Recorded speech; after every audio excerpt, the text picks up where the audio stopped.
Dear students, Assalamu alaikum. Myself, Baqar Ali lecturer women girls higher secondary school Kargil.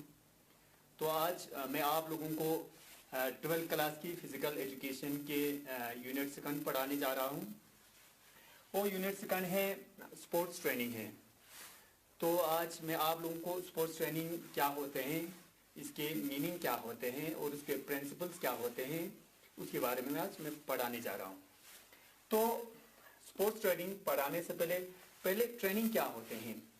तो dear students, training का मतलब होता है एक इंडिविजुअल को, एक शख्स को, एक व्यक्ति को एक पर्टिकुलर स्किल्स के बारे में पढ़ाने को हम ट्रेनिंग कहा जाता है।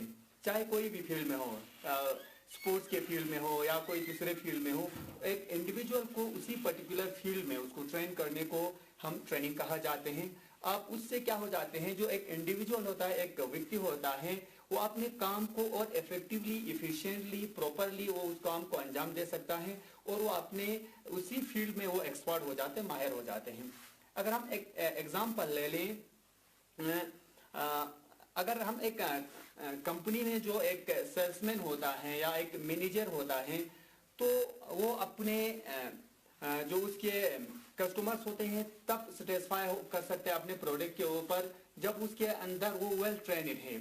अगर वो वेल ट्रेनड है तो वो अपने जो कस्टमर्स है उसको सेटिस्फाई कर सकते हैं और वो अपने प्रोडक्ट के लिए उसको तैयार कर सकते हैं। इसी तरह एक ऑर्थोपेडिक सर्जन होता है।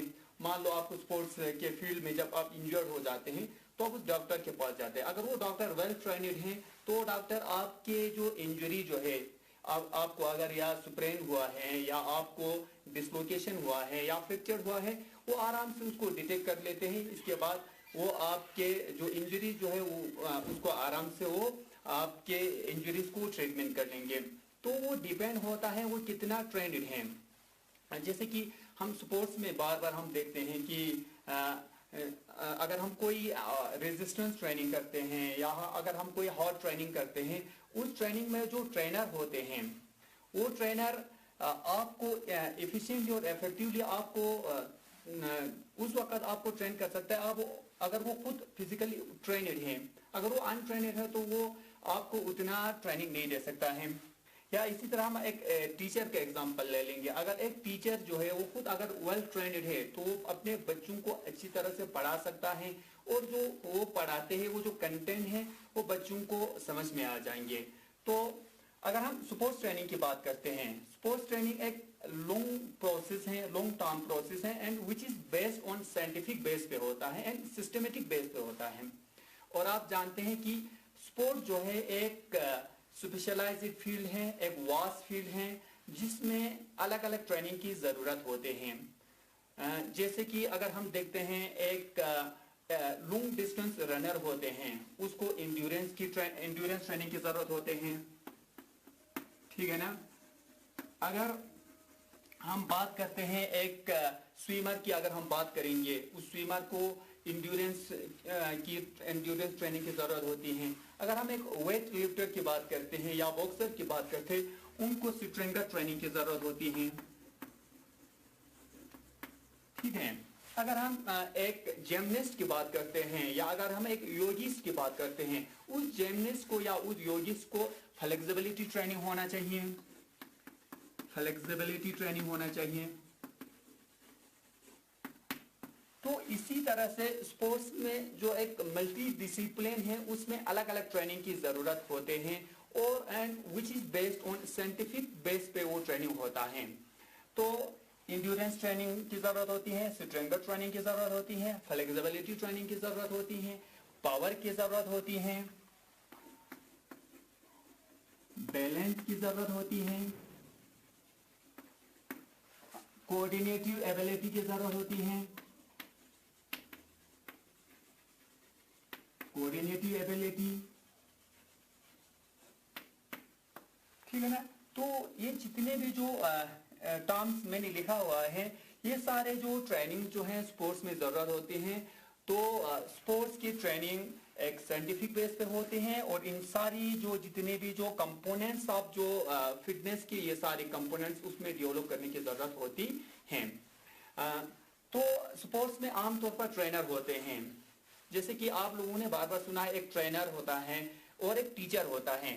ट्रेनर और टीचर में थोड़ा बहुत अंतर होता है, फर्क होता है। फर्क ये होता है कि ट्रेनर जो है वो आपको एक फिजिकल ट्रेनिंग देता है, वो आपको एक प्रैक्टिकल ट्रेनिंग देता है, ठीक है ना। ट्रेनर आपको एक प्रैक्टिकल ट्रेनिंग देता है, जिसमें आप लोगों ने कोई जिम करते हुए आप लोगों ने देखा होगा कि वो जो इंस्ट्रक्टर जो है पहले आपको डेमोन्स्ट्रेशन दे देंगे। अलग अलग टीचिंग के मेथड्स होते हैं, डेमोन्स्ट्रेशन मेथड होता है, लेक्चर मेथड होता है, डिस्कशन मेथड होता है। तो स्पोर्ट्स में डिस्कशन मेथड और लेक्चर उतना ज़्यादा इस्तेमाल नहीं होता है, बल्कि डेमोन्स्ट्रेशन मेथड ज़्यादा इस्तेमाल होता है, क्योंकि सबसे पहले जो कोच होता है, जो इंस्ट्रक्टर होता है, वो डेमोन्स्ट्रेट करके दिखाता है, भाई आपने फुटबॉल को किक इस तरह से मारना है, ठीक है। आपने वॉलीबॉल में अगर आपने टेनिस सर्विस मारना है तो आपका बॉडी पोजीशन ऐसा रहना चाहिए। तो इसी तरह से जो ट्रेनर होता है वो आपको डेमोन्स्ट्रेट करके दिखाता है। और टीचर मैक्सिमम क्या होता है, वो थ्योरेटिकल नॉलेज देता है, आपको थ्योरी के बेस पे ज्यादा नॉलेज देता है। तो यह हो गया आपको स्पोर्ट्स ट्रेनिंग। तो स्पोर्ट्स ट्रेनिंग मैंने कहा कि this is a long term process and which is based on systematic and scientific base पे होता है। अब जो स्पोर्ट्स जो ट्रेनिंग जो है वो उसको 3 हिस्सों में उसको क्लासिफाई किया गया है। जब हम किसी को हम ट्रेनिंग देते हैं, वो जो ट्रेनिंग जो है which is classified broadly classified into 3 types, 3 type में। पहला जो फेस होता है उसको हम प्रिपरेटरी पीरियड कहा जाता है, प्रीपेरेटोरी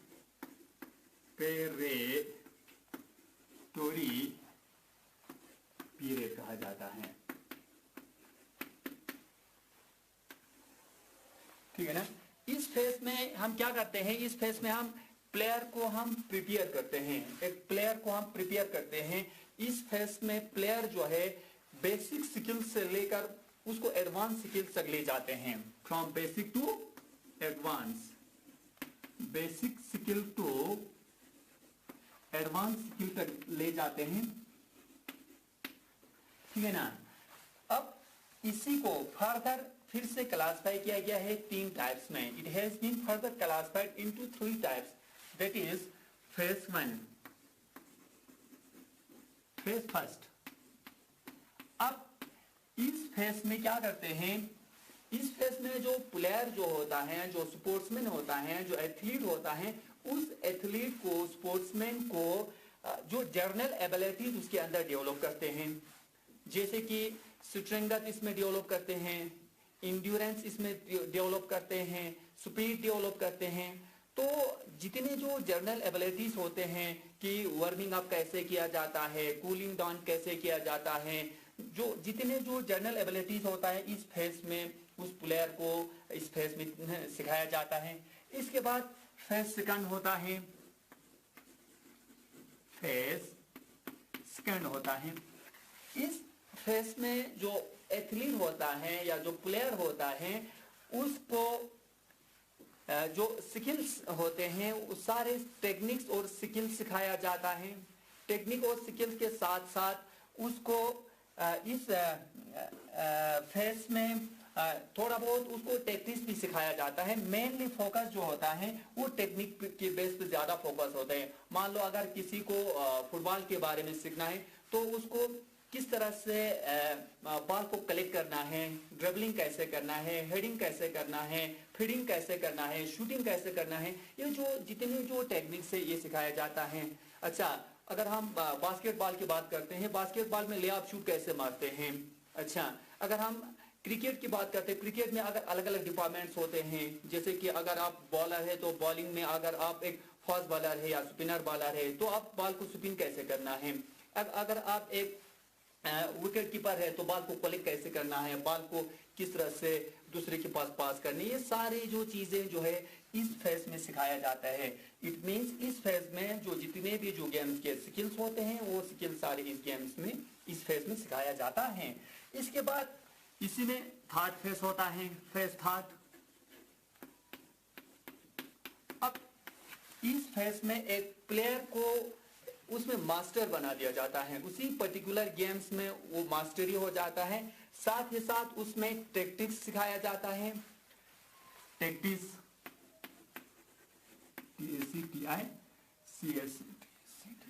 टैक्टिक्स सिखाया जाता है। इसमें स्ट्रेटेजी कैसे बनाया जाता है, स्ट्रेटेजी मीन्स इसमें प्लेयर को एडवांस स्किल के साथ साथ प्लेयर को मास्टर बनाता है।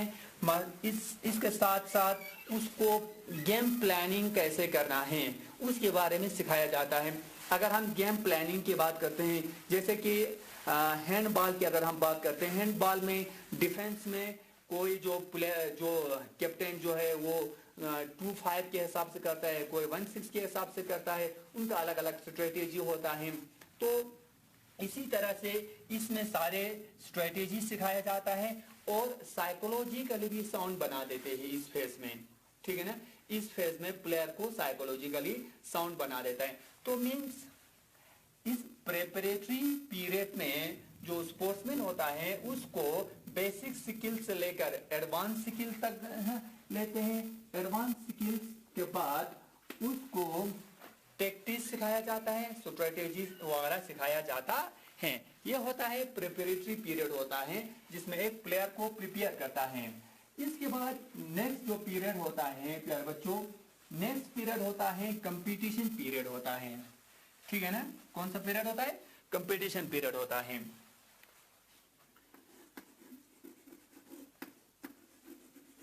Competition period.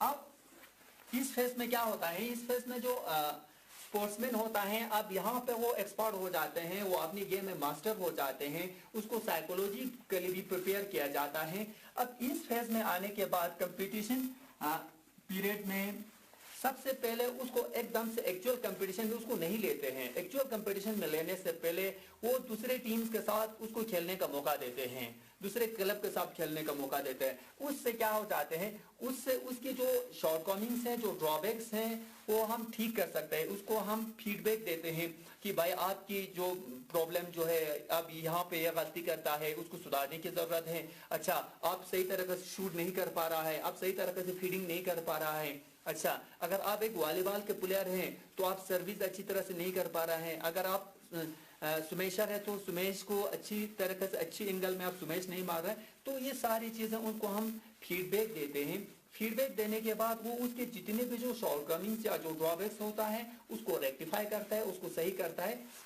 तो इसके बाद वो जो एक्चुअल कंपटीशन में चले जाता है। अब एक्चुअल कंपटीशन में चले जाने के बाद एक्चुअल कंपटीशन में वो अपने नेचुरल गेम खेलते हैं। इसके बाद जितना हो सके जो उसका रिवल होता है, जो उसका अपोनेंट टीम होता है, अपोनेंट टीम को हराने की कोशिश करता है, बीट करने की कोशिश करता है। यह होता है कंपटीशन पीरियड।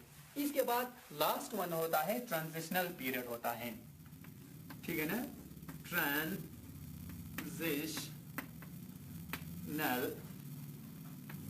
पीरियड। अब क्या होता है, जो प्लेयर्स होते हैं वो 1 साल से 1.5 साल से पूरा वो ट्रेनिंग में होते हैं। उसके बाद प्लेयर क्या हो जाते हैं, वो एग्जॉस्ट भी हो जाते हैं, वो इंजर्ड भी हो जाते हैं। तो इस पीरियड में जो इसको ऑफ सीजन पीरियड भी कहा जाता है, इस पीरियड में स्पोर्ट्समैन को या एथलीट्स को रिकवरी एंड रिलैक्सेशन का टाइम दिया जाता है।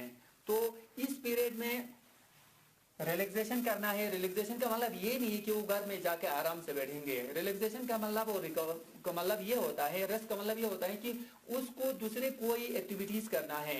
He has to maintain his physical fitness.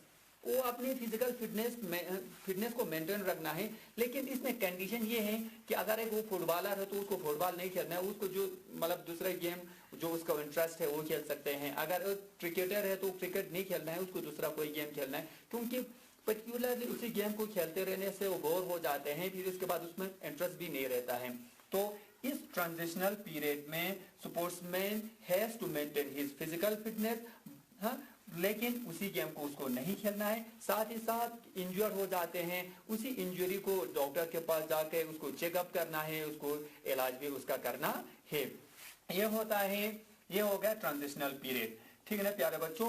तो एक हो गया हमारा प्रिपरेटरी पीरियड, उसमें हम प्लेयर को प्रिपेयर करते हैं उसको हम बेसिक से लेकर एडवांस स्किल तक, इसके बाद उसको मास्टर बनाते हैं। इसके बाद कंपटीशन पीरियड में उसको एक्चुअल कंपटीशन में जाने से पहले उसको दूसरे फ्रेंडली मैच खेलवाना है, दूसरे क्लब के साथ, दूसरे स्कूलों के साथ, दूसरे यूनिवर्सिटी के साथ खेलने को उसको मौका देता है। उससे उसकी कॉन्फिडेंस लेवल बूस्ट अप हो जाते हैं, कॉन्फिडेंस लेवल हाई हो जाता है। नेक्स्ट जो है ट्रांजिशनल पीरियड, इस पीरियड में स्पोर्ट्समैन को रेस्ट एंड रिलैक्सेशन का टाइम दिया जाता है, but the condition is there, इसको अपना फिजिकल फिटनेस मेंटेन रखना है, क्योंकि आने वाले कंपटीशन में इसको कोई समस्या या कोई प्रॉब्लम इसको क्रिएट ना हो जाए। इसके बाद है प्रिंसिपल ऑफ स्पोर्ट्स ट्रेनिंग।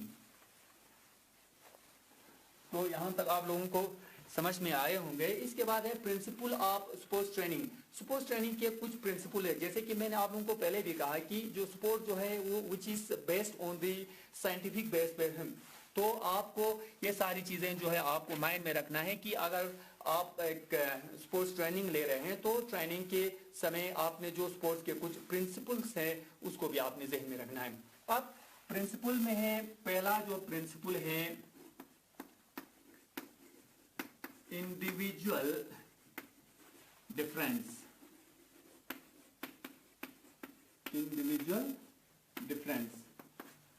मान लो मैं एक इंस्ट्रक्टर हूं, एक कोच हूं, तो मुझे एक इंस्टीट्यूशन में या एक क्लब में जाके मुझे ट्रेनिंग करना है। तो ट्रेनिंग करवाने से पहले मुझे देखना है कि वहां के जो प्लेयर जो है वो उससे पहले उन्होंने ट्रेनिंग लिया है या नहीं लिया है, वो पहली बार खेल रहा है, तो अच्छा उसमें मेल फीमेल ये सारी चीजें देखना है। क्योंकि जो इंडिविजुअल डिफरेंस का मतलब होता है नो इंडिविजुअल इज सेम, अगर की ट्विन क्यों ना हो, अगर ये दोनों अगर कोई जुड़वा हो तो इसमें कोई ना कोई डिफरेंस इसमें होता है।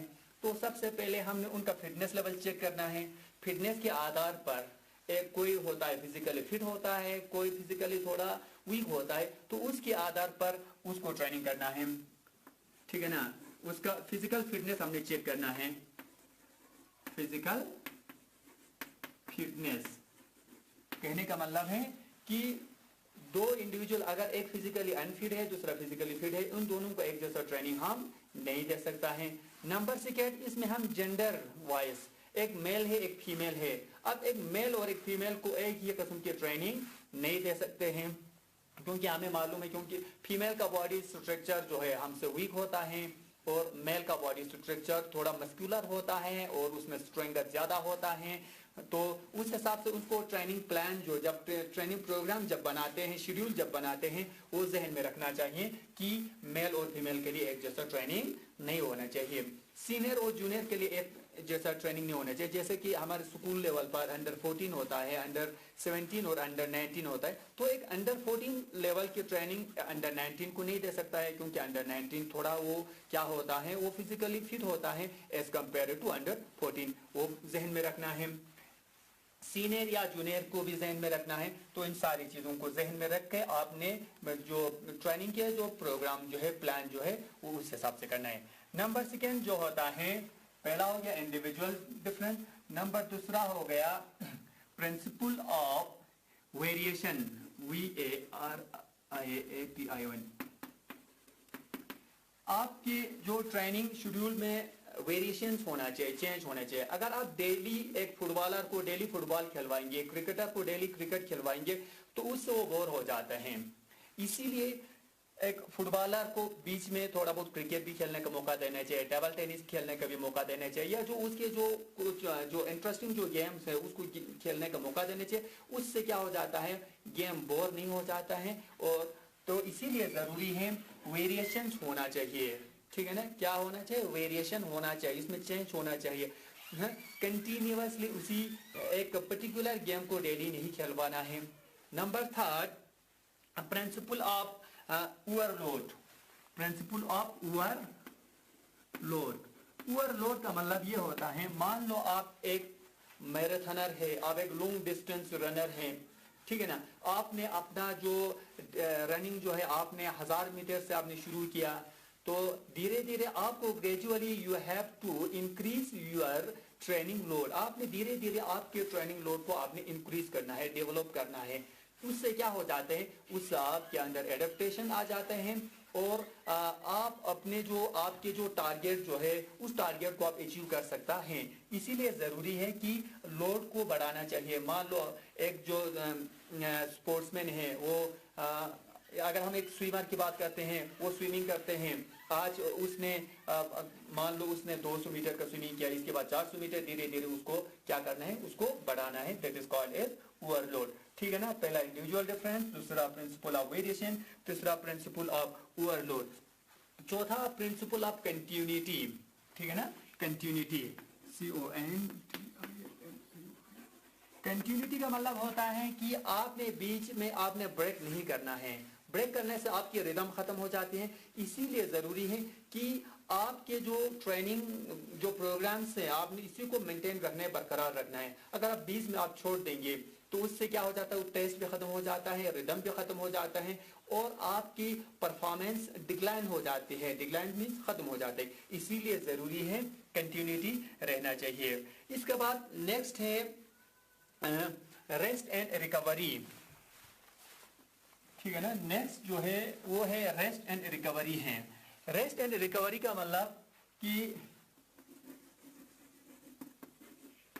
रेस्ट एंड रिकवरी, आप क्या हो जाते हैं, प्लेयर जो दिन भर खेलने से वो एग्जॉस्ट हो जाते हैं, वो फटीग हो जाते हैं, तो उसके लिए अगले दिन की मैच को खेलने के लिए, अगले दिन ट्रेनिंग कंटिन्यू रखने के लिए उसको रेस्ट देना चाहिए, उसको रिकवर होने देना चाहिए। मान लो अगर बहुत थके हुए हैं तो उसको रिकवरी प्रोसेस उसको होने देने चाहिए। अगर ऐसा नहीं हुआ तो उससे क्या हो जाता है, उससे चोट लगते हैं, उससे इंजरी हो जाते हैं, तो उससे अगर इंजर्ड हो जाते हैं तो उससे फिर उसका परफॉर्मेंस डिक्लाइन हो जाते हैं। तो ये भी जरूरी है, रेस्ट एंड रिकवरी भी होना चाहिए।